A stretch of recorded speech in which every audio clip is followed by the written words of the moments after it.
ভালো লাগে তাহলে পেজটা অবশ্যই ফলো করে দিবেন, লাইক করবেন, কমেন্ট করবেন এবং শেয়ার করবেন। ইউটিউব থেকে দেখলে অবশ্যই পেজটা সাবস্ক্রাইব করে দিবেন এবং বেল বাটনটা অন করে রাখবেন।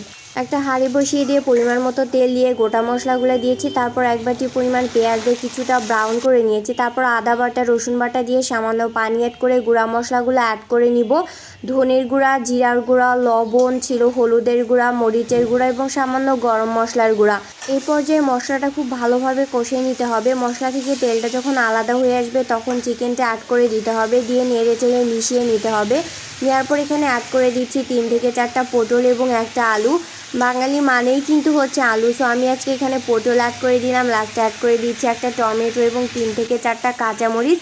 এটা দেওয়ার কারণে খুব সুন্দর একটা ফ্লেভার আসবে। লাস্টে আমি ঢাকনা দিয়ে ঢেকে এটা 20 মিনিট রান্না করে নিব। এর মধ্যে চিকেন থেকে অনেকটা পানি বের হয়ে গেছিলো এবং চিকেনটা অলরেডি আমার সিদ্ধ হয়ে গেছে। লাস্টে অ্যাড করে দিচ্ছি ভাজা জিরা